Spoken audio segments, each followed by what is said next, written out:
Hey, good morning, everybody. I am Matt Scalisi, joined by Ben Flanagan, and this is Bammers. We do this once a week. We're doing it Friday this week due to my own scheduling issues. So we appreciate you guys joining us on a little bit out of usual. We're typically on here, Ben, talking about topics that almost universally Bama fans, maybe we don't all agree on them, but they're things that make us happy to talk about. They're things that we like to sit around and debate and discuss these issues.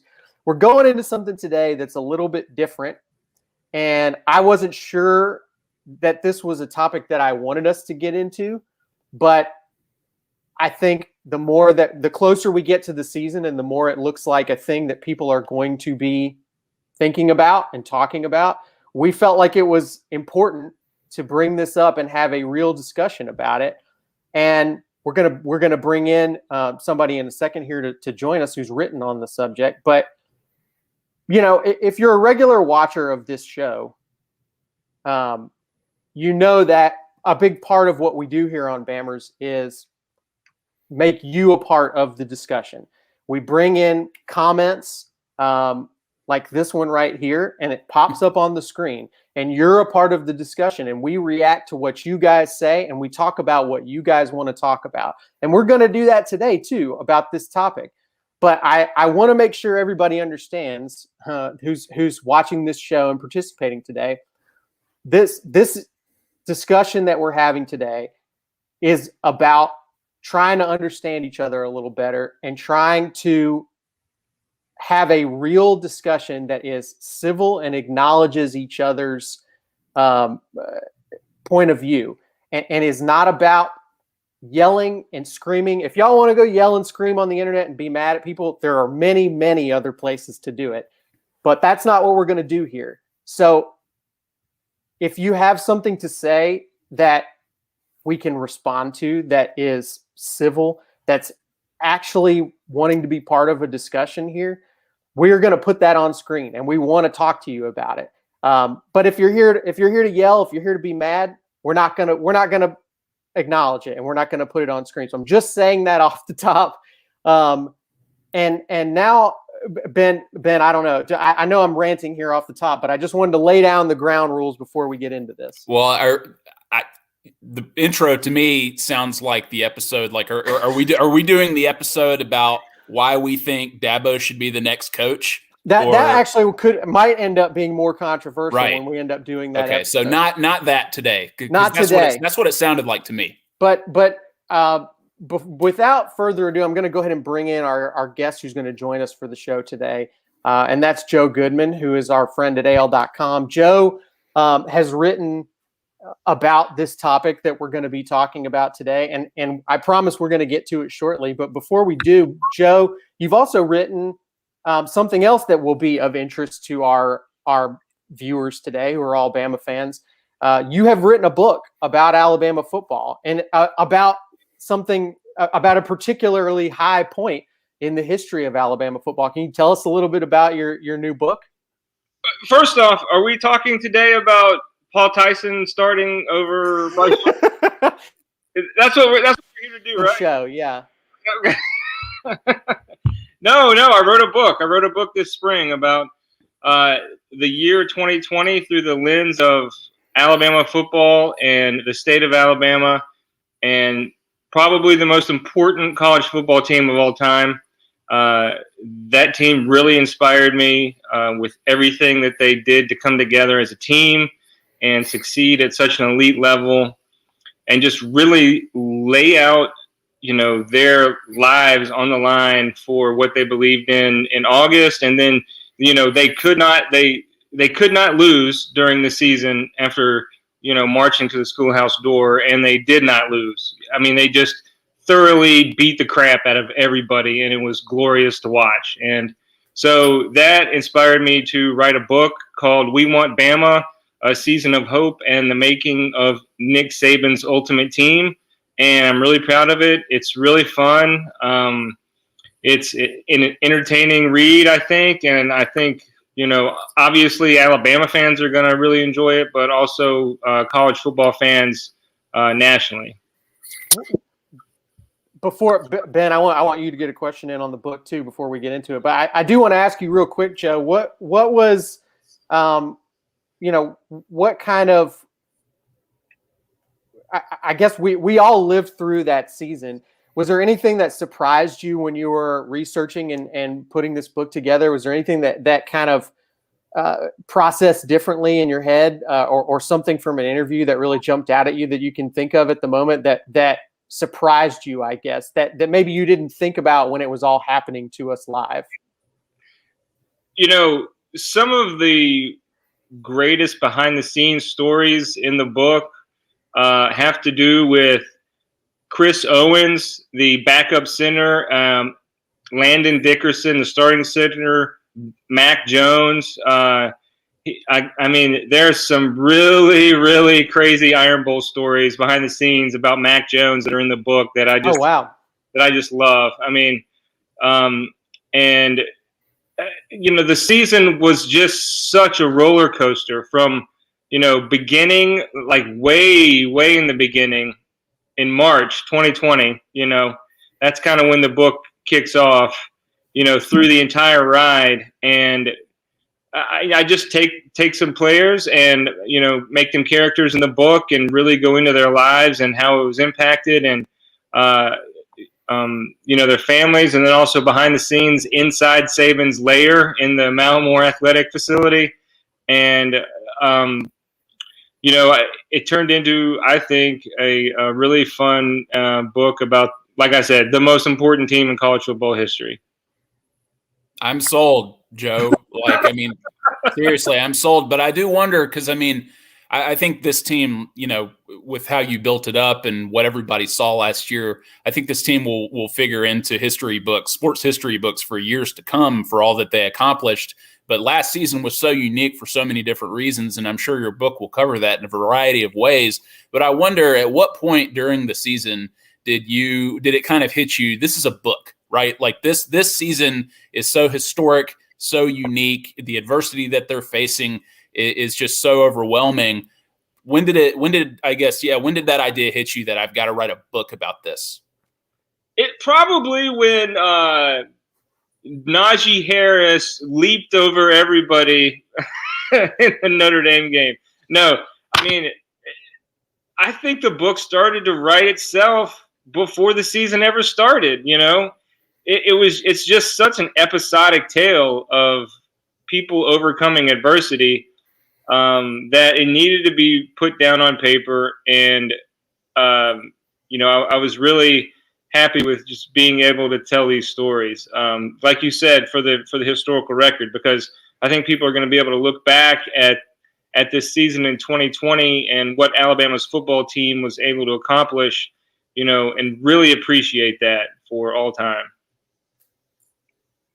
Awesome. Well, I'm looking forward to reading it for sure. I'm excited about it, and we will definitely let you guys know, more information about the book here wherever you're watching this, whether it's YouTube or Facebook. We'll have more from Joe on that in the coming weeks. But so I'm not really good at talking about a book without spoiling it. You know what I mean? I get it. I don't know how I would do it. It's a thing to do, So, like, I got to tell you, rum is a major theme in the book. Okay, the liquor, rum. So, but I don't want to give anything away.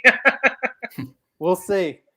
Well, Joe, I want to get into something else that you wrote, which is sort of the genesis of our topic today that we're talking about.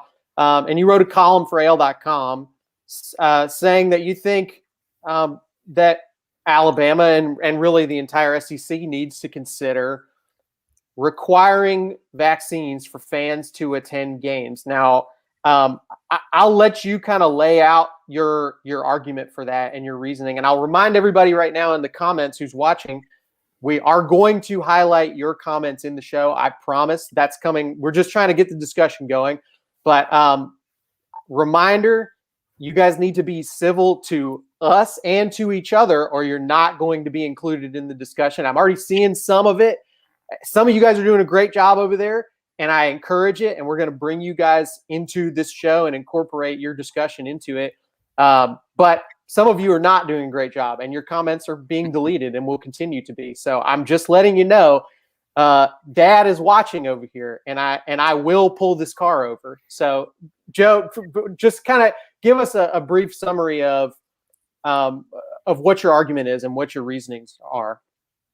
Well, it's not so much an argument as it is just a concern, and I felt like an alarm needed to be raised, okay, for the betterment of public health. I know that the vaccines are personal choices for people, and I respect that, okay? But packing all of these people into these stadiums, and the column was written 2 weeks ago, and we've already seen it play out that now our hospitals 2 weeks later are filled to capacity with the ICU because this Delta variant is so much more contagious than, I guess, the original COVID. I don't know. I'm not a doctor, so it's not like I can speak to. It certainly seems to be spreading much, much more quickly. Yes. Right. Exactly. And by the way, we should mention just real quickly, because if you're watching this and you're thinking, why are three sports guys talking about this topic? Ben Flanagan here, who is the producer of the Bammers podcast, also produces Outbreak Alabama, which is a podcast series that he does for AL.com that is about the pandemic. So Ben, even though Ben himself is not an expert on the topic, Ben basically does nothing but talk to experts for that podcast. And so this is a part of things that the three of us cover as a part of our job. And people understand that. That's what journalists do. Journalists speak to experts and then communicate that message to the broader public. And that's what journalism has always done. So, you guys wear multiple hats. Y'all are the hardest working guys in the biz. And, everybody in Alabama is just lucky to have y'all, especially the Alabama football fans, because you guys, I know, are just two of the most, well-versed Alabama football fans in the entire world, and it's such a great asset for you guys to do this podcast. Appreciate it. Buy this guy's book. Listen, this season is going to be so fun, okay, across the entire country, because we have all these super seniors who have come back for their senior years, 2 senior years. Like, it's like the guys never wanted to leave campus. And the competition level is going to be so elite. And I just want these stadiums to be filled with people who aren't getting everyone sick. Listen, if you go around the country to all these other places, it's not a problem right now. Like, people are just going about their daily lives, and it's not a big deal because they got vaccinated and life is going on. But now we have this situation where all these hospitals are full, and I'm just worried. And I know that everyone else, not everyone else, but there are a lot of other people who also are concerned in the medical community with packing these SEC football stadiums, any football stadiums, having these large gatherings, with this Delta variant spreading the way it is through a mostly unvaccinated population. For sure. And I think that one of the things that's evolved since this time last year too is that we understand a little bit more about how this virus spreads. I think early on there were just an abundance of different things people were doing to try and stay safe, right? I mean, we probably all know somebody or were somebody who was doing things like spraying our groceries down and wearing gloves and whatever. We didn't know what to do. We were just trying to be safe. And I think we understand a little bit more now about what is safe and what isn't. And one of the things that we've been told is more safe is being outside, right? Because the virus is really about breathing it in. That's primarily how we get it and how it spreads. And so it's harder for that to happen when you're outdoors. I think the concern, though, is, like you said, Joe, it's yes, being outside is safer. But when you are also packed together in a very tight crowd, you're kind of removing some of the safety of being outside, I guess, would be the concern. It's certainly not the same thing as going into a small enclosed space with all those people, but it's different. It's different than just walking around in a park, right? Being in a football stadium, we've all done it, and sometimes you've got a bunch of people in your face, breathing in your face, I mean, right? just think about it. You're at a football game and you're screaming your lungs out, and the guy behind you in the row behind you is screaming their lungs out. When Jalen Waddle does 3 flips in the air and catches a touchdown, and you're not at that point, you're just so amazingly excited. You're not thinking about transmission or droplets coming out of your mouth or whatever. I mean, and like I said, if you had the vaccine, then it's not as much of a problem if you're unvaccinated.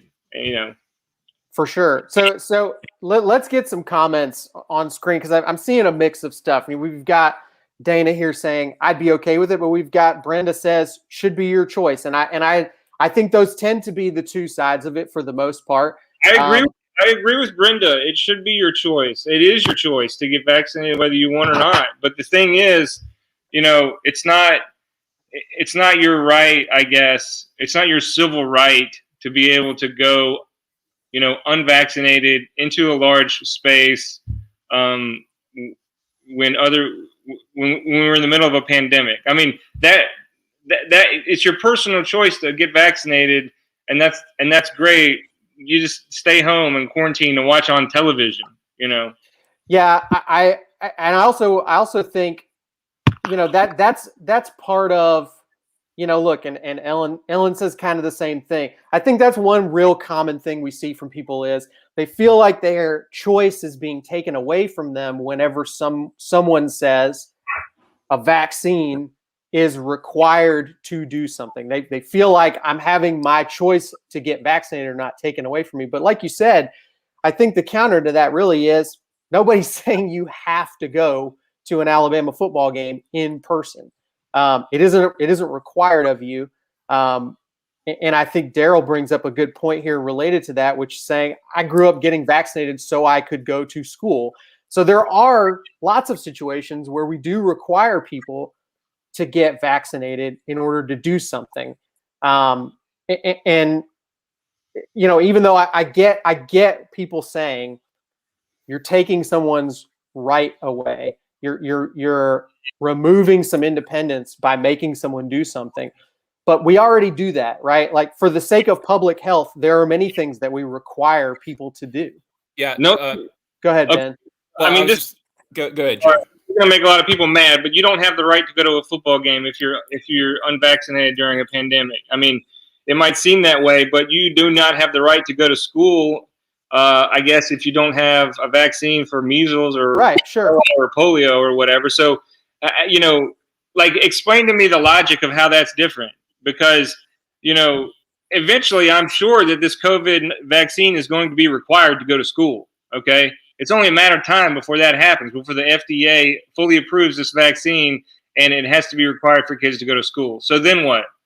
Are kids just not going to go to school because it's their personal choice? They're going to get, when they're born, they're going to get vaccines for all these other vaccines, but they're just not going to get the one vaccine for this. I mean, I definitely see what you're talking about, Joe. But Ben, go ahead. What were you going to say, Joe? At this point, though, and I want to get to one of your points from your column, from your recent appearances, what you and I discussed on the Outbreak Alabama podcast, on which you're a guest today, so people can hear more of what you have to say about this. But to get at one of your points in terms of people don't have the right to do that, as of now, they do have the right. Right, as far as we know, as far as we know, these stadiums are going to allow people into the games at capacities like 100,000 until further notice, certainly. But Joe, again, to get full stadiums back, we've been told to get tailgating back. We've to get rid of masks to eradicate this disease. People are going to have to commit to these mitigation efforts, right? At least to a reasonable degree, in order to get COVID cases downward.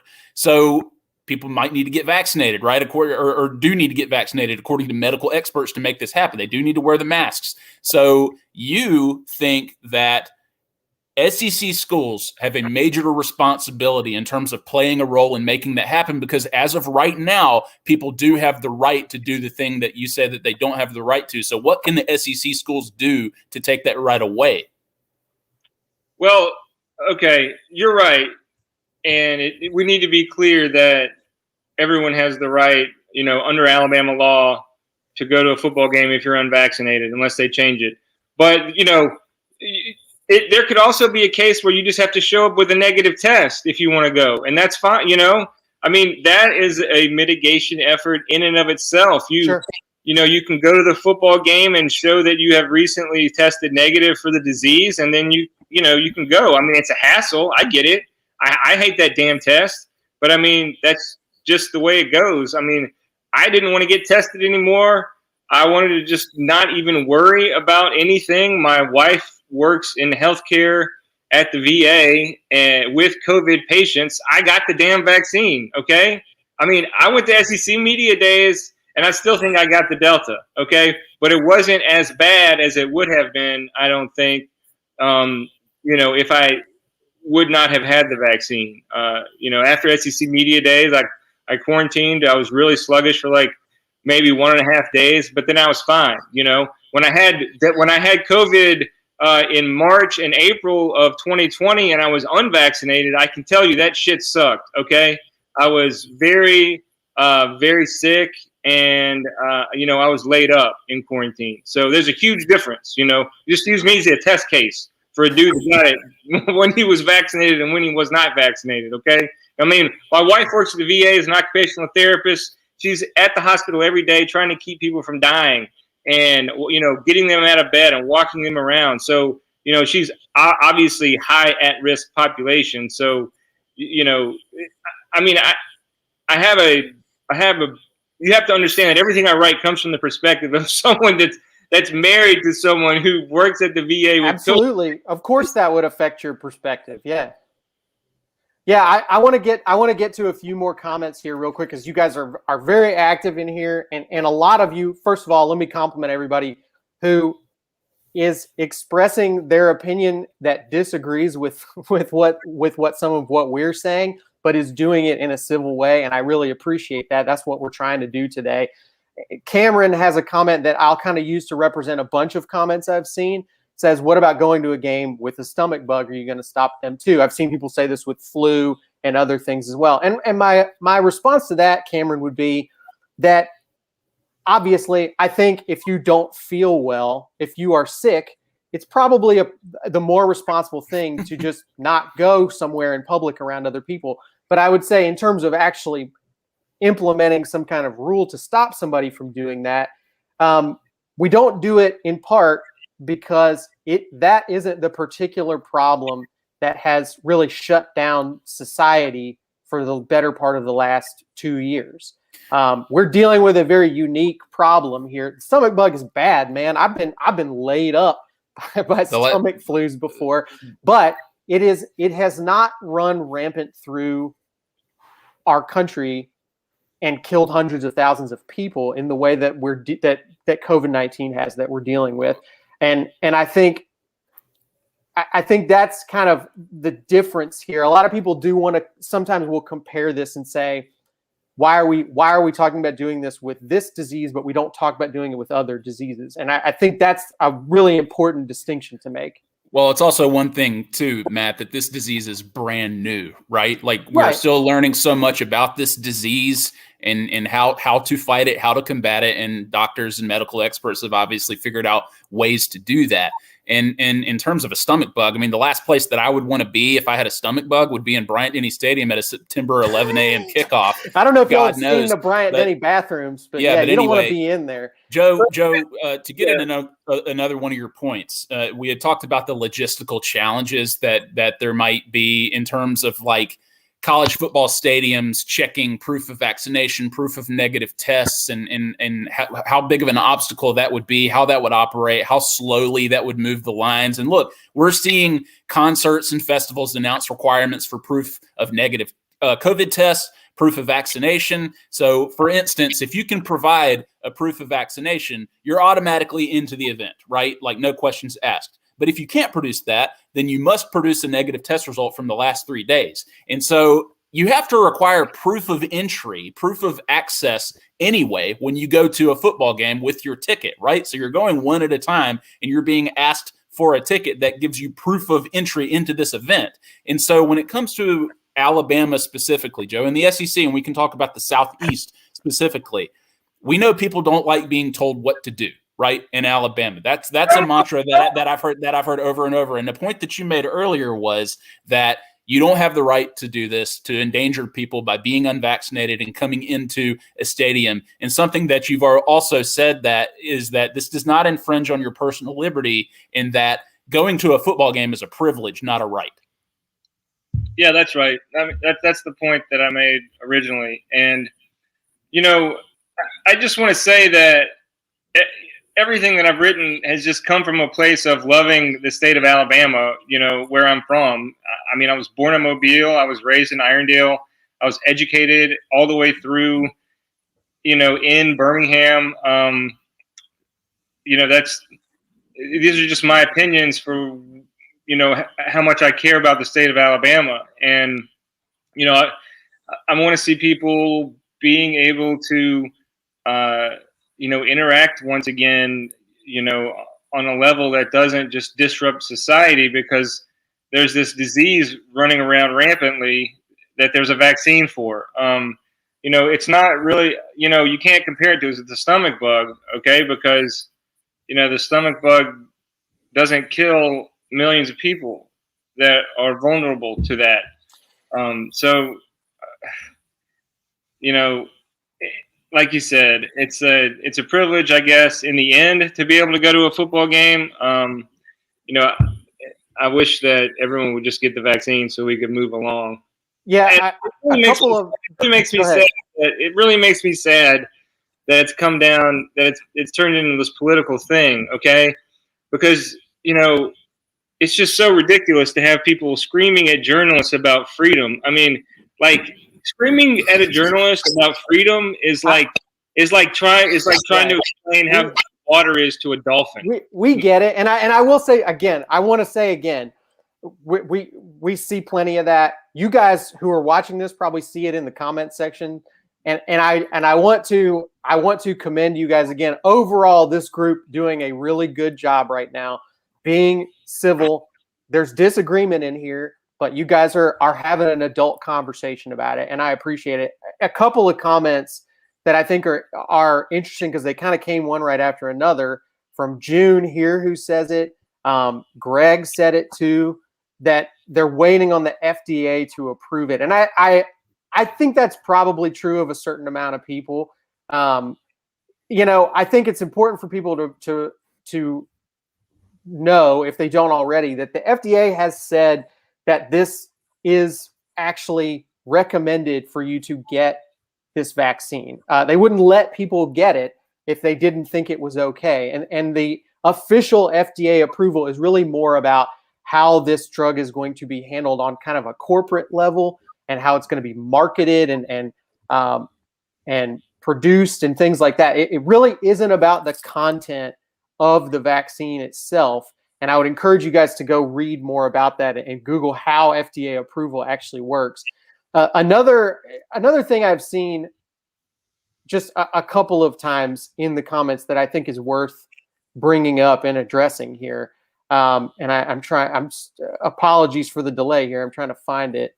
In the meantime, Matt, can I just say, like, AL.com has made a concerted effort to answer a lot of these questions. So you can go to AL.com/coronavirus and find all of our COVID coverage, especially those posts that answer a lot of common questions, frequently asked questions that people have about this virus, about the efficacy of the vaccine, about Delta variant. If you have questions about COVID, if you have questions about the vaccine, you can email us directly at vaccines@al.com, and someone will answer that question, whether it's somebody who covers this, whether they get the answer from a doctor or another medical expert. So AL.com is making a concerted effort to answer any of these questions you have. And if you have them, please email vaccines@al.com. It's great that we're doing that also. It's, you know, that's a great service. I can't find the specific comment because I think it went too far back. But I will say this: there were a couple comments saying something to the effect of, why are you guys talking about this? Right? We're here to talk about sports. We don't want to talk about politics. You guys are going to lose your audience. And again, I mentioned at the top of the show, I wasn't sure how this was going to go and how you guys were going to take it, but I think that this whole show, what we do here every week on Bammers is we're trying to talk about the things that Alabama fans are thinking about and talking about. And it is just not possible to be any kind of person in America right now, especially a person in Alabama, without talking about COVID. It's a part of everything we're all doing. We have to think about it and talk about it when we're sending our kids to school. We have to talk about it when we're going to buy groceries every week. And we're definitely going to be thinking about it when we go to a football stadium with 100,000 people in it. So I think it's important that we talk about it here. Does that mean we're trying to use this platform to push some specific political angle on you guys?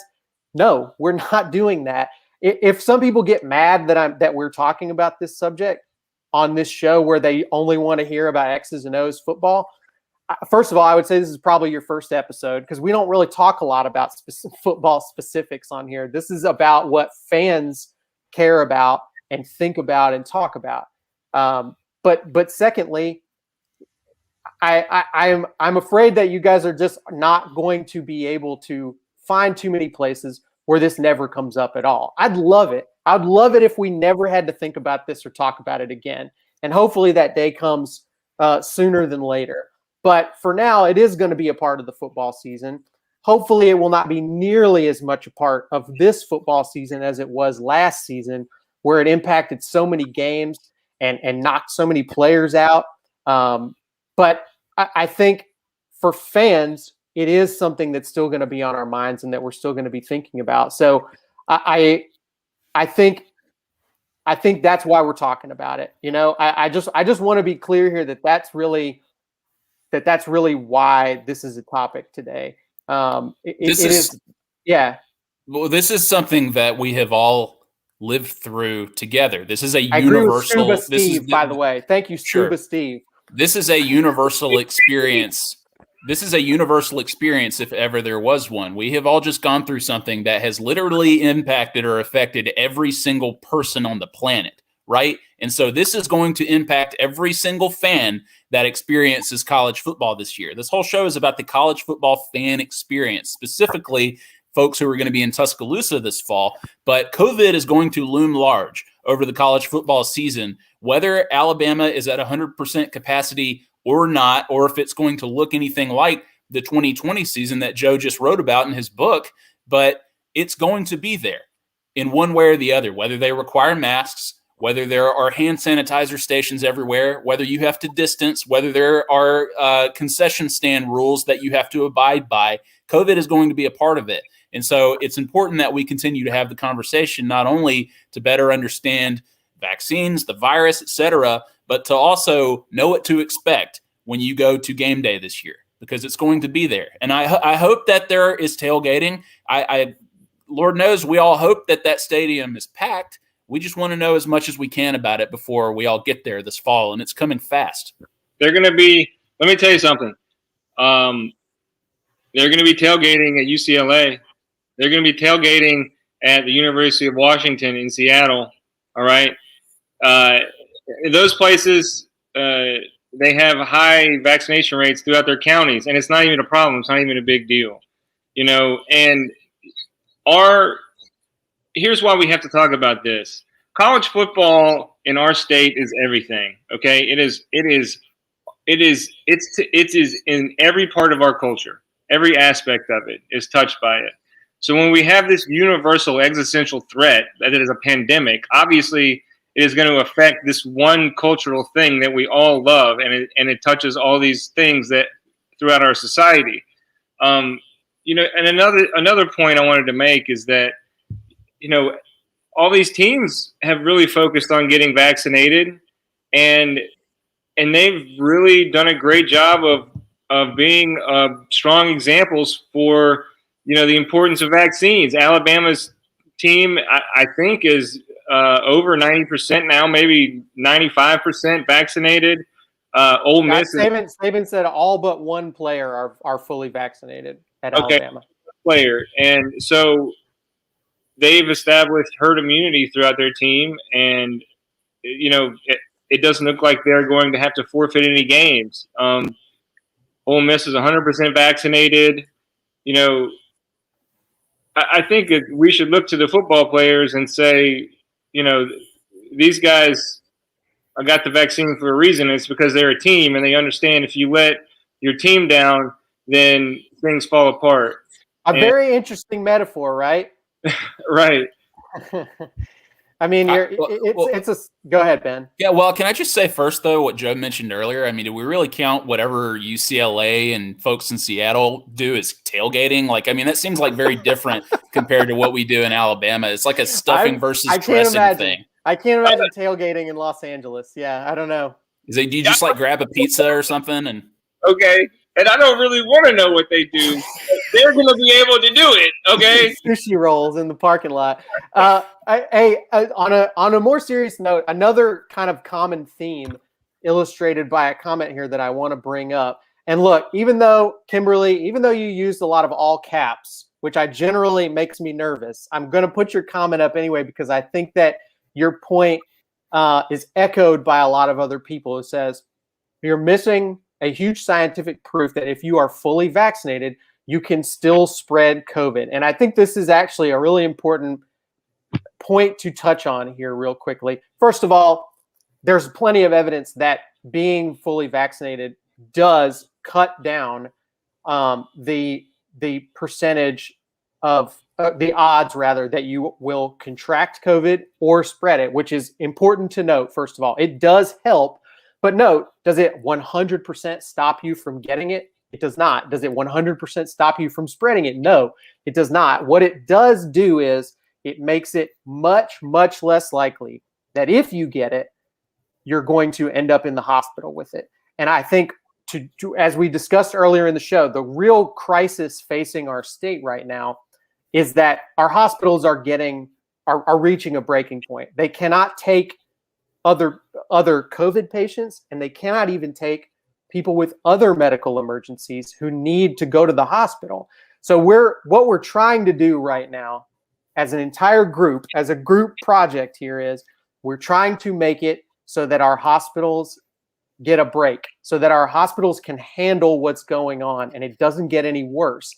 And so even though getting a vaccine does not 100% keep you from getting or spreading it, it does make it much less likely that we're going to add to the burden that medical personnel are dealing with at hospitals right now. Matt, can I make a point on that note?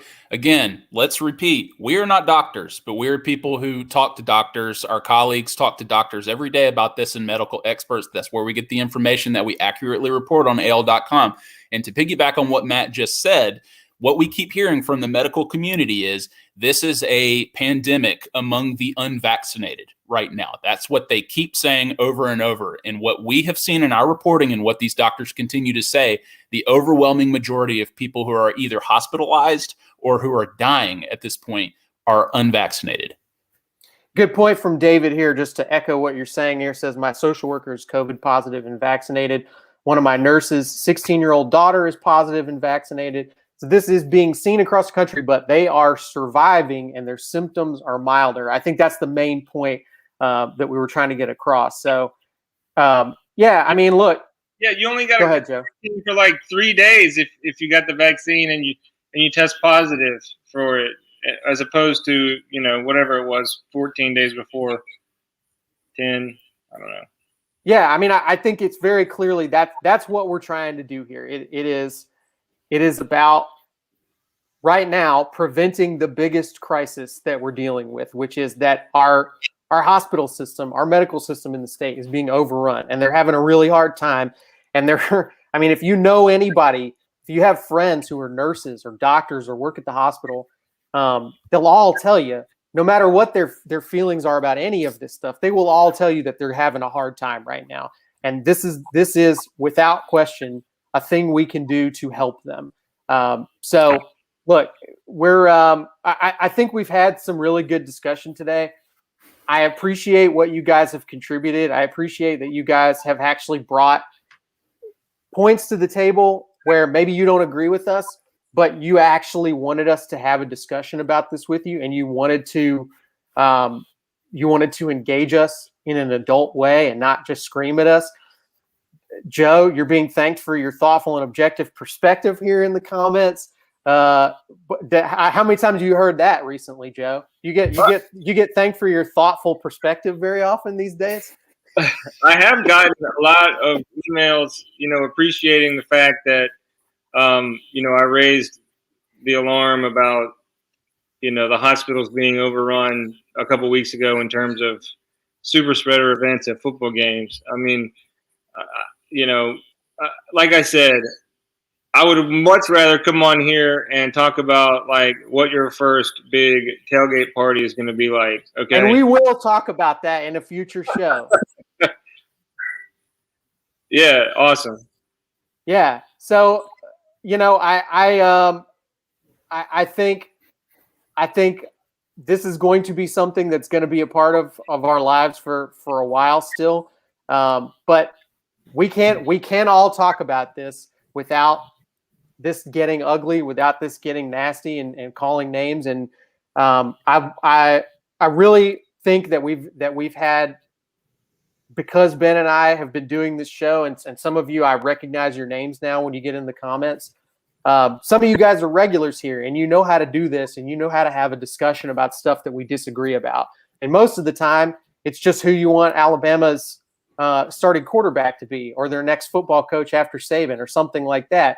But this is a life and death matter, and you guys can disagree about it and still have a thoughtful discussion where we don't get at each other's throats about it. And I really appreciate you guys for doing that today in the comments.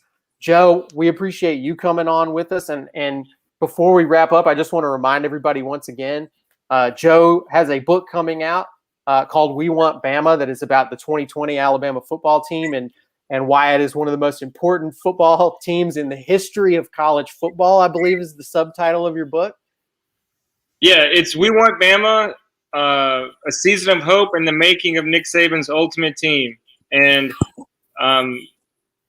it's available for pre-order now. Joe, does Alabama repeat this year? Have you already started writing your sequel? Wow, if they repeated this year after they lost so much, I mean, that would just be incredible. God, I really yes. So yes, Bryce Young.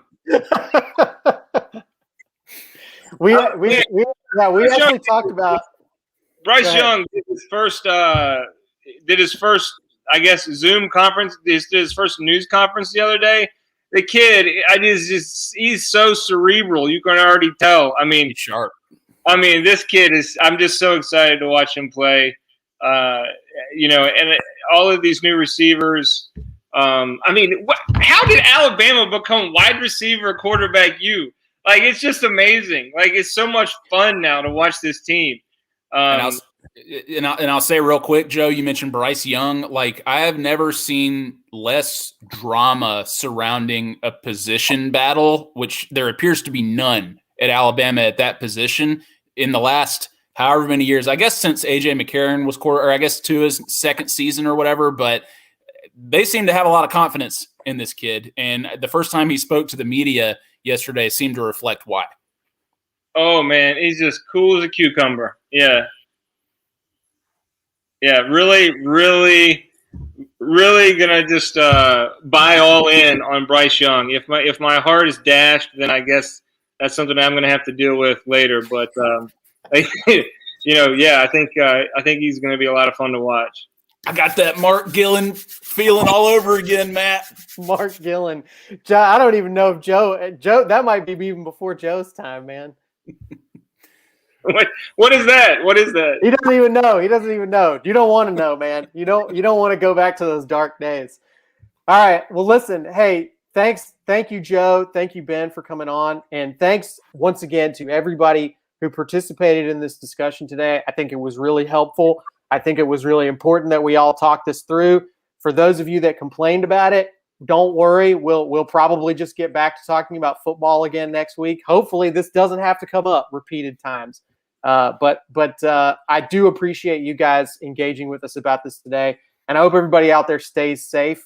And keep the people around you safe. Care about your community and do what you need to do to keep other people safe during this time when things are getting bad again for us. So thanks to everybody. Thanks to you, Joe, and we'll see everybody again next week.